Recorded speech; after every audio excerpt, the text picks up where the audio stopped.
Good morning, welcome back.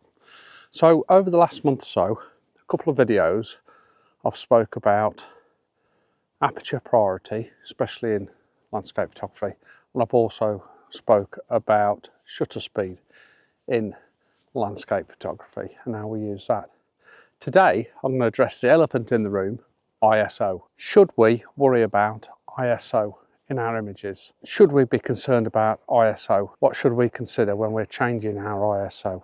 Should we keep it as low as possible? Have we got to worry about our ISO when taking a landscape image? We're going to try and find out this morning. But the first thing we've got to do is actually find a composition worth shooting. That's the main thing.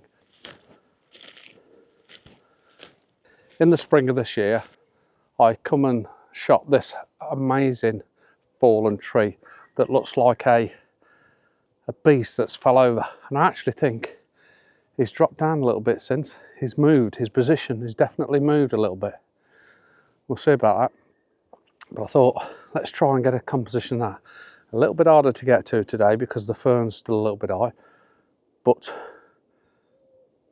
because of the ferns it's going to be a totally different image, but I do like it. So let's get set up, get a shot and see what ISO I use, or how high I can go to with the ISO and cause any sort of issues.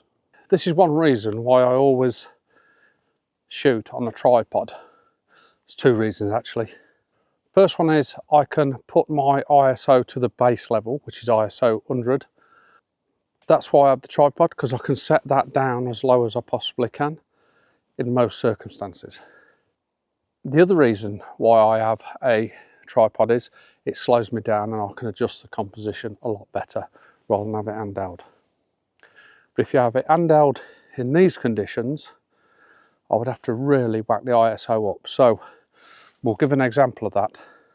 Because the woodland's quite dark, I'm on ISO 100, f16 and 1.3 seconds, which is amazing because it's not actually that, it's dark, but it's not that dark, or you wouldn't think it were dark. So for me to get a shot handheld in this situation, I would have to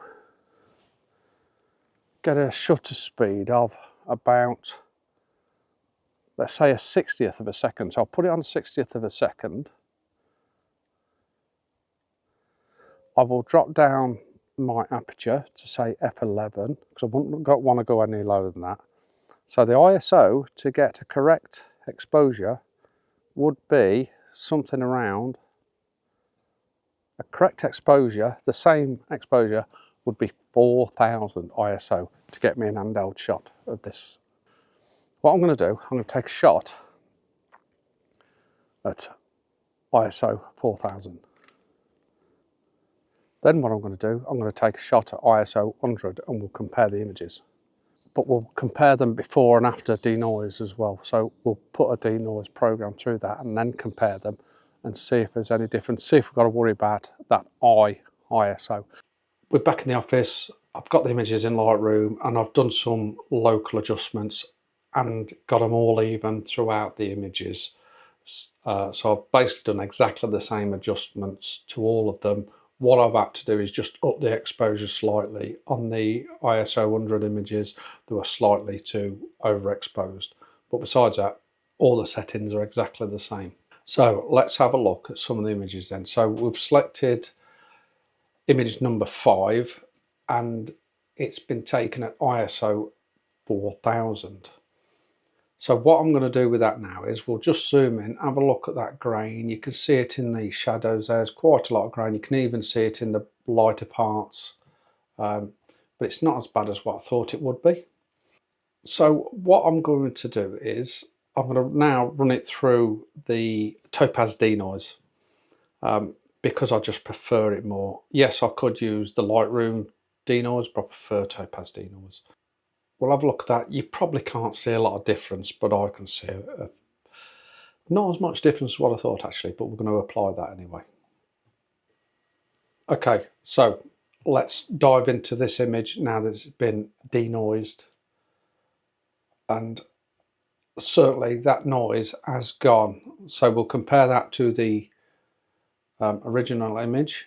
If we just let that load, and we can, again, you might not see it on your screen, but I can see it on mine, that denoise is so much better.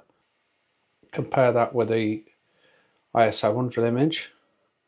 So there's the ISO 100 image. This is the denoised image. And you know what? There's not a lot of difference, and I am zoomed in a lot.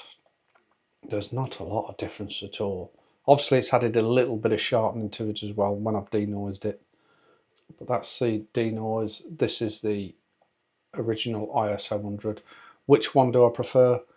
Without a doubt the ISO 100, but I've just taken an image at ISO 4000 and it's usable.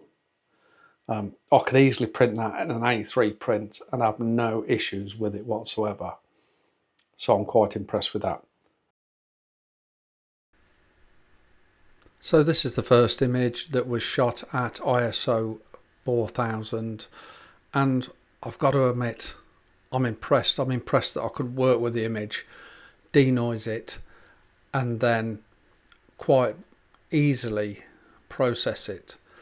This next image is the image which I'm fading in now, which is the ISO 100 image, and as you can see on the fade, there's not a lot of difference, but then again I'm not sure if you'll see that on YouTube, to be quite honest, but if you can trust me, it doesn't look that much difference.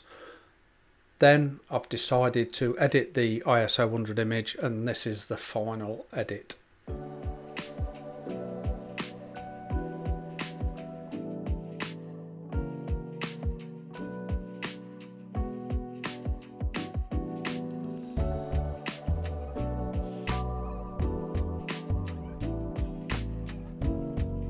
So I've got this next composition, and I'm going to do exactly the same. I'm going to set up the composition how I want with the base ISO of 100. In this image I wanted to get a sunburst. Problem with that is the sun's just gone in.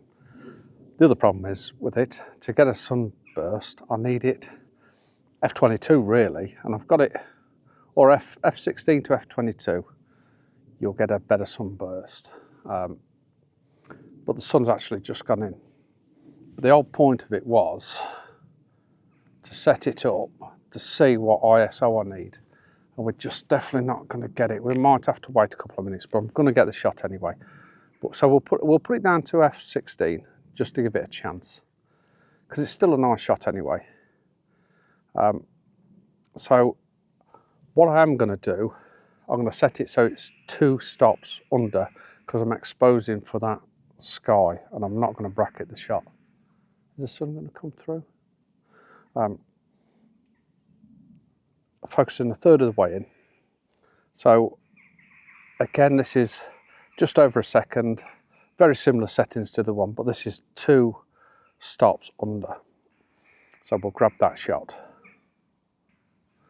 Then what I'll do is I'll set my camera, let's say, to a 60th of a second.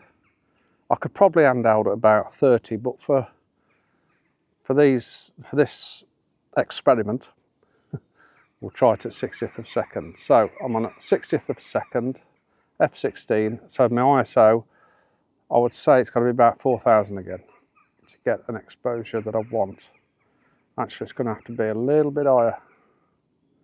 Yep. So my ISO now is 5000 ISO. We'll grab that shot. What I would say is ISO is the least priority of them all, but it's also could potentially be the main priority. The main priority in capturing an image is the composition, the other part of the triangle that no one talks about, or we've got the exposure triangle, but the most important part before we get this exposure vogue triangle is composition.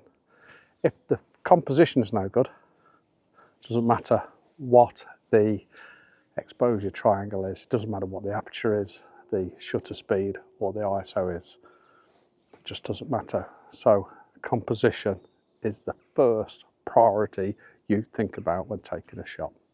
Just going back to ISO, is the higher the ISO, the more noise you're going to get in the image. But don't forget, these programs today, they can get rid of that noise extremely well. And you're better off having an image that's noisy than no image at all.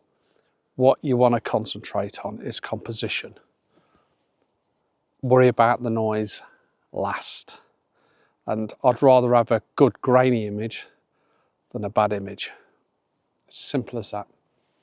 And the other thing we've got to consider is, a few years ago, this noise reduction programs weren't as good.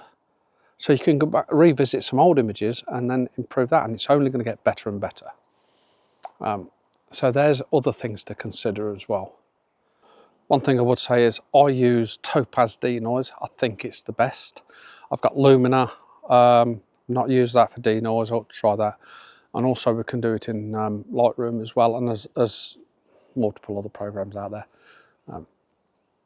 I just prefer to do it in Topaz denoise. I think it works the best and it's the quickest, so it's most efficient. But there's loads of programs out there that you can try and use. I'm not trying to push any of them at all. But if you'd like to sponsor me, Topaz, then that'd be fantastic. Yeah, that would be nice. Yeah. So what we'll do, we'll adjust this image, bring up the exposure, bring up the shadows, drop the highlights down. Well, let's just zoom into the image, have a look. We can see there's a lot of noise there. So I'll just compare that to, which one did we take? ISO 100. There's the ISO 100 image. If I just sync those two together.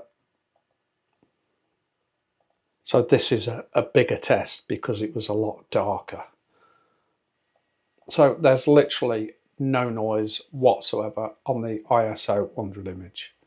The ISO 5000, there is bags of noise, loads of noise.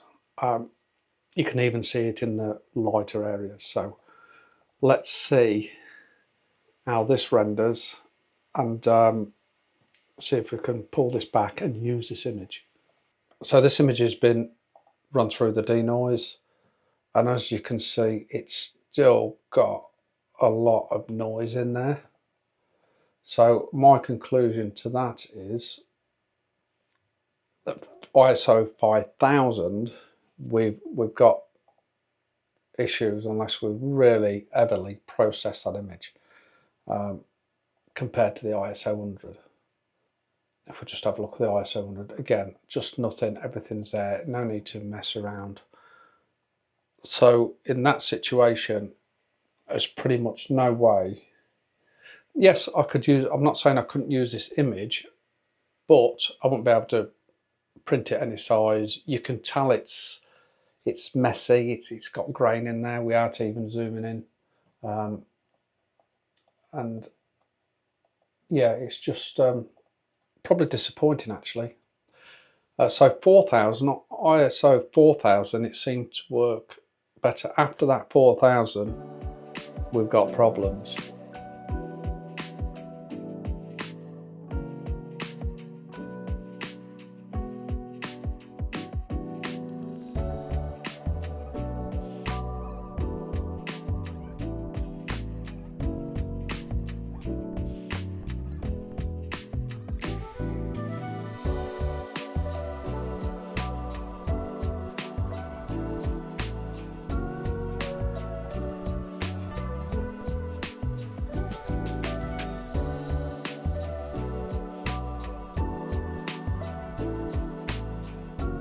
The conclusion to this is obviously try and use your ISO to as low as possible.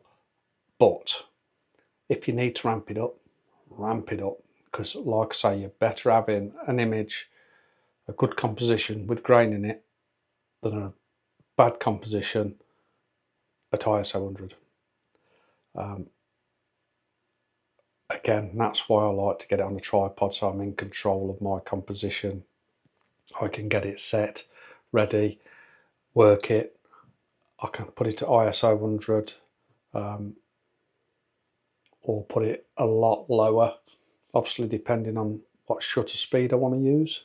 But normally in most situations I can leave that at ISO 100, the base ISO, and that's what I would do. But having these applications that can denoise an image really well is a good backup plan. So if you need to up that ISO, I suggest you up that ISO. Thanks for watching. If you haven't seen the other 2 episodes, just check back a little bit and you'll find them in the last month to 2 months I've been doing these videos. Thank you very much for watching. I hope you've enjoyed it. I'll see you soon.